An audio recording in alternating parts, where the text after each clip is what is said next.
ఇంట గెలిచి రచ్చ గెలవాలన్నారు. ఈరోజు మన ముఖ్యమంత్రి గారు ఇంట్లో జీరో, బయట హీరో కావాలని ప్రయత్నం చేస్తున్నారు. అదేవిధంగా చేతల్లో జీరో, మాటల్లో మూటల్లో హీరో. ఢిల్లీకి మూటలు, కాంగ్రెస్కు మూటలు, కేరళకు మూటలు, రాష్ట్రం బయట మాటలు. పర్ఫార్మెన్స్ వీకు, పబ్లిసిటీ పీకు.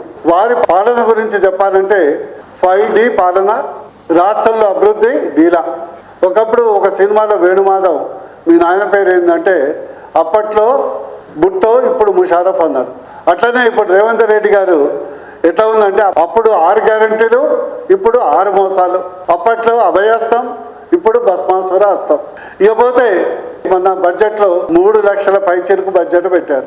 నిజంగా చెప్పాలంటే అది జీరో బడ్జెట్. ఆ బడ్జెట్ చూశాక నాకు సత్యం రామలింగరాజు లెక్కలైనా కొంచెం కరెక్ట్ ఉంటాయేమో కానీ రేవంత్ రెడ్డి గారి ప్రభుత్వం యొక్క బడ్జెట్ మొత్తం తప్పుల తడక మాత్రమే, బోగస్, జీరో బడ్జెట్. ఇకపోతే కాకు మన ఒక రిపోర్ట్ ఇచ్చింది, ముఖ్యమంత్రి గారే స్వయం ఒప్పుకున్నారు.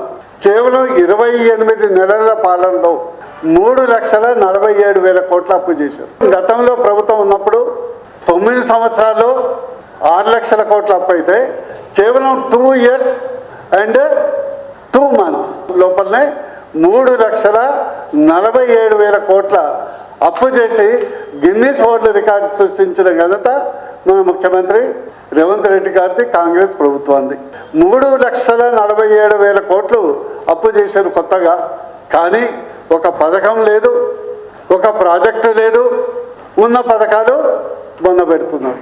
మన కాగ్ రిపోర్టు, ఆర్బీఐ రిపోర్ట్ ఏంటంటే 2025-26 365 రోజుల్లో 363 రోజులు అప్పుల మీద ఈ ప్రభుత్వం నడిచింది.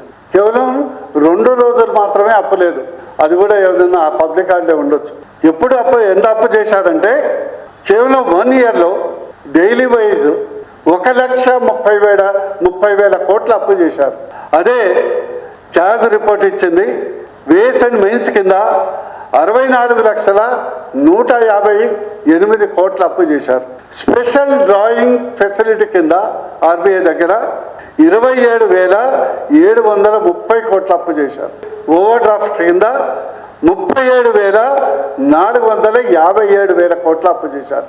మొత్తం 1,30,000 కోట్లు కేవలం 12 నెలల్లో చేసినటువంటి ఘనత మన నల్లమల్ల టైగర్కు దక్కింది.